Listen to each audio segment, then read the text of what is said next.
السلام علیکم ورحمۃ اللہ وبرکاتہ۔ تو دوستو، دنیا میں ہر چیز سے فائدہ لینے کا ایک طریقہ ہے۔ پانی سے نفع لینے کا طریقہ اور ہے، اور آگ سے نفع لینے کا طریقہ اور ہے، ہوا سے نفع لینے کا طریقہ اور ہے، اور زمین سے نفع لینے کا طریقہ اور ہے۔ یہاں ایک سوال پیدا ہوتا ہے کہ اللہ رب العزت کی ذات سے نفع حاصل کرنے کا طریقہ کیا ہے؟ دوستو، اس بات کو سمجھانے کے لیے انبیاء کرام علیہ السلام تشریف لائے، اور ہر ایک نے آ کر یہ بات واضح کی کہ اے لوگو، اگر تم میری زندگی کے مطابق اپنی زندگی کو ڈھال لو گے تو تم اللہ رب العزت کی رحمتوں سے سب سے زیادہ فائدہ اٹھانے والے بن جاؤ گے۔ تو دوستو،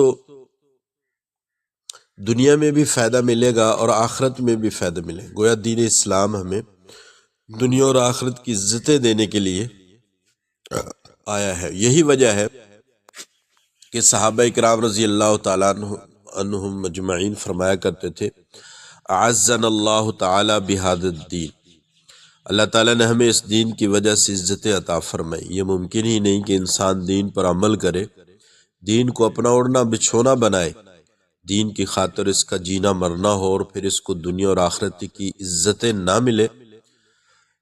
سچے پروردگار نے اپنے سچے کلام میں فرمایا، وَلِلَّهِ الْعِزَّةُ وَلِرَسُولِهِ وَلِلْمُؤْمِنِينَ، عزت اللہ کے لیے اور اس کے رسول کے لیے اور ایمان والوں کے لیے۔ خوش نصیب ہے وہ لوگ جن کی زندگی کا مقصد دین کی شان و شوکت بن جائے۔ اگر ہمارے تمام اعمال شریعت و سنت اور تقوی و پرہیزگاری کے مطابق ہوں گے تو اللہ رب العزت کی طرف سے رحمتیں اور برکتیں نازل ہوں۔ چنانچہ ارشاد فرمایا، وَلَوْ أَنَّ أَهْلَ الْقُرَىٰ آمَنُوا وَاتَّقَوْا لَفَتَحْنَا عَلَيْهِمْ بَرَكَاتٍ مِّنَ السَّمَاءِ وَالْأَرْضِ، اگر یہ بستی والے ایمان لاتے اور تقوی کو اختیار کرتے تو ہم ان کے لیے آسمان اور زمین سے برکتوں کے دروازے کھول دیتے۔ دوستو، دین اسلام جو ہے یہ دین فطرت ہے۔ اس نے انسانوں کو مجرد زندگی گزارنے کا حکم نہیں دیا۔ اس نے یہ تعلیمات نہیں دی کہ تم جنگلوں اور غاروں میں جا کر رہنا شروع کر دو، بلکہ اللہ رب العزت نے ارشاد فرمایا، فَانْكِحُوا مَا طَابَ لَكُم مِّنَ النِّسَاءِ مَثْنَىٰ وَثُلَاثَ وَرُبَاعَ فَإِنْ خِفْتُمْ أَلَّا تَعْدِلُوا فَوَاحِدَةً، بس تم نکاح کرو ان عورتوں کے ساتھ جو تمہیں پسند ہوں، 2 ہوں، 3 ہوں، 4 ہوں، بس اگر تمہیں یہ ڈر ہو کہ تم ان میں عدل نہیں کر سکتے تو پھر تم صرف ایک سے ہی نکاح کرو۔ تو دوستو، شریعت نے مرد سے کہا کہ وہ عورت کے حقوق کا خیال رکھے، اور عورت سے کہا کہ وہ مرد کے حقوق کا خیال رکھے۔ چنانچہ اللہ رب العزت نے ارشاد فرمایا، وَلَهُنَّ مَثَلُ الَّذِي عَلَيْهِنَّ بِالْمَعْرُوفِ، عورتوں کا حق مردوں پر ویسے ہی ہے جیسے دستور کے مطابق مردوں کا حق عورتوں پر ہے۔ اگر میاں بیوی دونوں اپنی ذمہ داریاں پوری کرتے رہے تو دنیا میں ہی جنت کے مزے آ جائیں۔ اسلام ہمیں اعتدال اور میانہ روی کا درس دیتا ہے۔ چنانچہ حدیث پاک میں فرمایا گیا، خیر الامور اوسطها، جب انسان عقل کی بنیاد پر فیصلے کرتا ہے تو وہ افراط و تفریط کا شکار ہو جاتا ہے، لیکن اسلام ایک بہترین اور کامیاب زندگی گزارنے کی رہنمائی کرتا ہے، حتیٰ کہ دین اسلام بیویوں کے انتخاب کے لیے بھی گائیڈ کرتا ہے۔ چنانچہ بخاری شریف میں حضرت ابو ہریرہ رضی اللہ تعالیٰ عنہ سے مروی ہے کہ حضرت صلی اللہ علیہ وسلم نے ارشاد فرمایا، تنکح المرأۃ لأربع، عورتوں سے نکاح 4 وجوہات کی بنیاد پر کیا جاتا ہے، اس کے مال کی وجہ سے، اس کے حسب و نسب کی وجہ سے، اس کے حسن و جمال کی وجہ سے، اور اس کی دینداری کی وجہ سے۔ تیرے ہاتھ مٹی آلود ہوں تو دین کے ذریعے سے عزت پالے۔ جو اللہ کے محبوب نے نصیحت فرما دی کہ تم دین کی نسبت سے رشتہ ڈھونڈو۔ یاد رکھنا کہ جو لوگ دینداری کی نسبت کے علاوہ کسی اور وجہ سے نکاح کرتے ہیں وہ خوشگوار زندگی نہیں پا سکتے، کیونکہ خوشگوار زندگی دوستو یہ انتہائی مشکل ہے جب تک انسان دین کے معاملے کو نہ دیکھے، کیونکہ خوبصورت عورت کو دیکھنے سے آنکھیں خوش ہوتی ہے، لیکن نیک سیرت عورت کو دیکھنے سے انسان کا دل خوش ہوتا ہے۔ اگر ظاہر میں نقش نین اچھے بھی ہوں مگر عمل اچھے نہ ہوں تو زندگی کیسے اچھی گزرے گی؟ یہ ظاہری حسن تو دوستو یعنی اس یعنی اس حسن کی گہرائی فقط اتنی جتنی جلد کی گہرائی ہے۔ اب خود سوچ لیں کہ جلد کی گہرائی کتنی ہے۔ ویسے بھی اگر نقش نین شروع میں دیدہ زیب ہوں تو مگر وہی چیز بڑھاپے میں دوستو چھہارے کی مانند نظر آتا ہے۔ ان نئے نقش کو کیا کرنا جو چند دنوں کے بعد چھہارا بن جائے۔ جوانی میں جس کی زلف فتنہ گر ہوتی ہے، ذرا بڑھاپا آئے تو وہی زلف دم خر یعنی گدھے کی دوستو دم بن جاتی ہے۔ ترمذی شریف کی روایت ہے کہ 4 چیزیں دوستو سنن المرسلین ہیں، یعنی انبیاء کرام علیہ السلام کی سنت ہے۔ نمبر 1 الحیا، نمبر 2 والعطر، نمبر 3 والسواک، نمبر 4 والنکاح، یعنی نمبر 1 حیا، نمبر 2 خوشبو، نمبر 3 مسواک اور نمبر 4 نکاح۔ تو دوستو دنیا میں جتنے بھی انبیاء کرام گزرے وہ سب کے سب باحیا تھے۔ آج تو کچھ لوگ یہ کہتے ہیں کہ شرم ایک بیماری ہے، گویا ان کے نزدیک جتنی کوئی بے شرم ہوگا اتنا ہی وہ صحت مند ہوگا۔ اسلام نے حیا کو عورت کا حسن قرار دیا ہے، بلکہ یہاں تک فرما دیا کہ الحیاء شعبۃ من الایمان، حیا ایمان کا ایک شعبہ ہے۔ یہیں سے اندازہ کر لیجئے کہ اسلامی نظریات میں آج کے کفر کی زندگی میں کتنا فرق ہے۔ یاد رکھیں کہ جس معاشرے کی بنیاد بے حیائی پر ہو وہاں مادر پدر آزاد پیدا ہوتے ہیں، ان کے اندر انسانیت نہیں بلکہ حیوانیت ہوتی ہے۔ تو نمبر 2 دوستو سب انبیاء کرام خوشبو استعمال کیا کرتے تھے۔ دین اسلام نے شروع سے ہی پاکیزگی اور صفائی کا حکم دیا، چنانچہ ارشاد باری تعالیٰ ہے واللہ یحب المطہرین، اللہ تعالیٰ پاک صاف رہنے والوں سے محبت فرماتے ہیں۔ آپ سکھوں کو دیکھ لیجئے، ان کے ہاں گندہ رہنا ان کا دین ہے، وہ اپنے جسم کے کسی حصے کے بال بھی عمر بھر نہیں تراشتے۔ آپ خود سوچیں کہ ان بالوں میں کتنی ناپاکی اور گندگی ہوتی ہوگی۔ اس طرح سادھو بھی نہا دھو کر ستھرے نہیں رہتے، مگر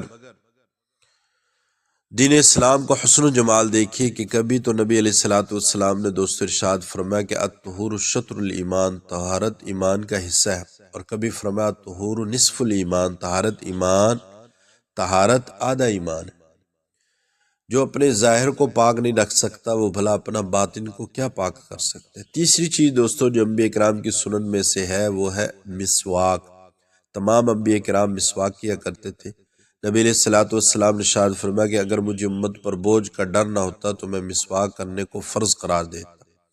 ایک اور روایت میں کہ سیدہ عائشہ رضی اللہ تعالیٰ عنہ فرماتی کہ جب بھی نبی علیہ السلام گھر میں تشریف لاتے تو مسکراتے ہوئے تشریف لاتے اور آ کر سب سے پہلے آپ مسواک فرمایا کرتے تھے تاکہ اہل خانہ کے پاس بیٹھے تو منہ صاف اور اس میں بو نہ آئے۔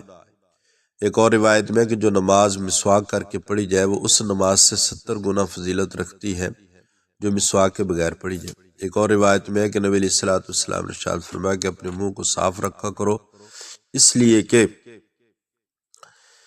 لیے کہ فرشتہ جو ہے نماز کی تلاوت کو سنتا ہے، حتیٰ کہ فرشتہ اس کے اتنا قریب ہو جاتا ہے کہ اس قاری کے ہونٹوں پر اپنے ہونٹ رکھ دیتا ہے۔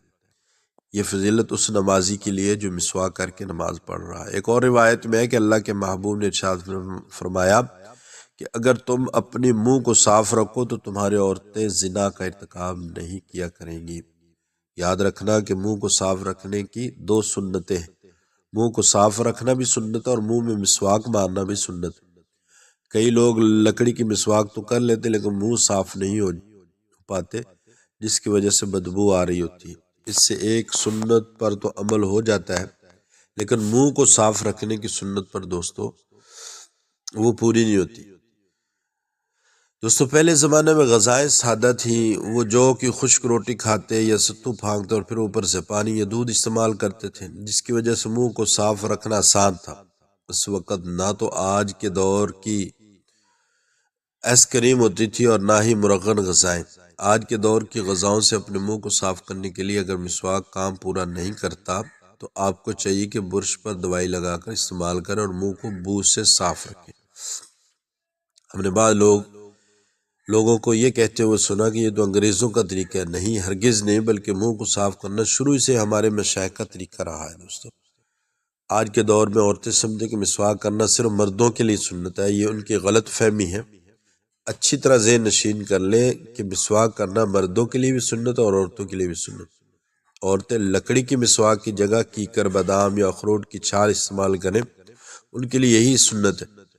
اخروٹ کی چھال دانتوں کو اتنا صاف کر دیتی ہے کہ دانت کتنے ہی میلے کیوں نہ ہوں، آپ اخروٹ کی سبز چھال لے کر منہ میں لگائیں تو 1 منٹ کے اندر دانت ایسے صاف ہو جائیں گے جسے آپ نے کسی ڈینٹل کلینک سے دانت صاف کروا کر باہر نکل رہے ہوں۔ چوتھی چیز، سب انبیاء کرام علیہ السلام دوستو نکاح کرتے تھے۔ ارشاد باری تعالیٰ ہے وَلَقَدْ أَرْسَلْنَا مِن قَبْلِكَ وَجَعَلْنَا لَهُمْ أَزْوَاجًا وَذُرِّيَّةً۔ اے میرے محبوب، ہم نے آپ سے پہلے کتنے انبیاء کو بھیجا اور ہم نے ان کے لیے بیویاں اور اولادیں بنائی۔ سوچنے کی بات یہ ہے کہ جب انبیاء کرام نکاح کرنے کے باوجود اللہ کے محبوب اور مقبول بندے تھے تو آج ہم نکاح کریں گے تو ہمیں اللہ رب العزت کے معرفت کے راستے میں رکاوٹ کیوں پیش آئے گی؟ نبی علیہ الصلوۃ والسلام نے ارشاد فرمایا النکاح نصف الایمان، کنوارا آدمی جتنا بھی نیک اور متقی بن جائے پھر بھی اس کا ایمان آدھا ہے۔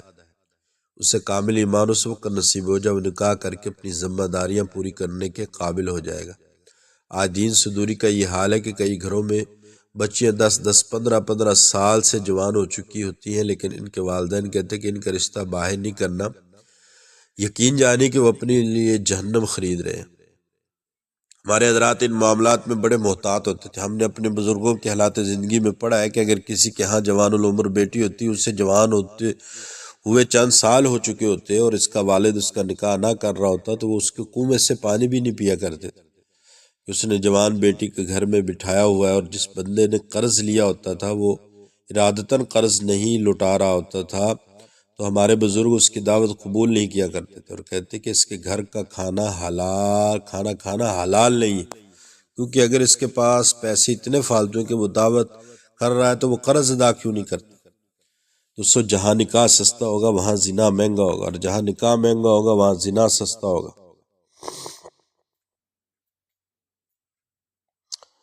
یہ دین اسلام کا حسن ہے کہ اس نے انسانی ضروریات کے جائز طریقے سے پورا کرنے کے لیے خود ترغیب دی ہے کہ تم اس معاملہ میں جلدی کرو۔ شریعت نے ہم نے یہ کہا کہ تم نکاح کو عام اور سستا کر دو تاکہ لوگ آسانی سے نکاح کر سکیں۔ دوستو، صحابہ کرام کے دور میں تو نکاح کا یہ حال تھا کہ ایک صحابی کسی گھر میں نکاح کرنا چاہتے تھے۔ انہوں نے اپنے ایک دوست سے کہا کہ اس گھر والے آپ کے واقعے میں، لہذا آپ میرا پیغام پہنچا دیں۔ انہوں نے کہا بہت اچھا۔ انہوں نے جب ان کے گھر میں جا کر ان کا پیغام پہنچایا تو دوستو انہوں نے بات سن کر کہا کہ ان سے نکاح کرنے کو تو ہمارا دل نہیں چاہتا، البتہ اگر آپ نکاح کرنا چاہتے تو آپ سے کر دیتے ہیں۔ وہ کہنے لگا کہ اچھا پھر مجھ سے کر دیں۔ گھر کے مرد وہیں موجود تھے، چنانچہ ان میں سے کچھ گواہ بن گئے اور وہیں ان کا نکاح کر دیا گیا۔ جب وہ باہر نکلے تو اپنے دوست سے معذرت کرنے لگے کہ معاف کرنا، میں تو آپ کے نکاح کا پیغام لے کر گیا تھا، وہ انہوں نے قبول نہیں کیا اور مجھے کہا کہ اگر آپ نکاح کرنا چاہتے تو ہم آپ سے نکاح کر دیتے۔ چنانچہ میں نے کہا کہ ٹھیک ہے، میں نکاح کر لیتا ہوں۔ آپ اس سوچ میں تھے کہ مگر میرا نکاح ہو گیا، لہذا میں معذرت خواہ ہوں۔ وہ جواب میں ان سے معذرت کرنے لگے کہ مجھے معاف کر دینا کہ اس نے آپ کی بیوی بننا تھا اور میں اپنے لیے کوشش کرتا رہا۔ سبحان اللہ، دوستی بھی قائم رہی اور نکاح بھی ہو گئے۔ اس وقت دوستو نکاح اس قدر سستا کیوں تھا؟ اس لیے کہ زنا بالکل ختم ہو چکا تھا۔ ہم جب بھی شریعت کے مطابق زندگی گزاریں گے تو گناہوں سے بچیں گے، اور جب شریعت کو نظر انداز کریں گے تو گناہوں میں پھنسیں گے۔ آج حالت یہ ہوتی ہے کہ ابھی بڑی بچی کا نکاح کا فیصلہ نہیں کیا ہوتا اور نیچے کی 4 بچیاں جوان ہو چکی ہوتی ہیں۔ بعض اوقات تو لوگ بڑی بچی کی منگنی کر کے سوچتے ہیں کہ پھر کبھی عرصہ بعد نکاح کر دیں گے اور پھر اگلے سال رخصتی کر دیں گے۔ یہ سوچ انتہائی غلط سوچ ہے۔ شریعت نے جہیز وغیرہ کی کوئی پابندی نہیں لگائی، بلکہ اس نے تو موٹا سا اصول سمجھا دی کہ جب مناسب رشتہ مل جائے تو تم اپنے سر سے فرض ادا کرو۔ یاد رکھے کہ بچیاں جوان ہونے کے بعد جتنا عرصہ اپنے ماں باپ کے گھر میں رہتی ہیں اور وہاں رہنے کے دوران اگر سوچ میں کوئی گناہ کریں یا ویسے گناہ کریں تو اس گناہ کا وبال ان کے والدین یا سرپرست پر پڑے گا جنہوں نے ان کا فرض ادا کرنے میں کوتاہی کی۔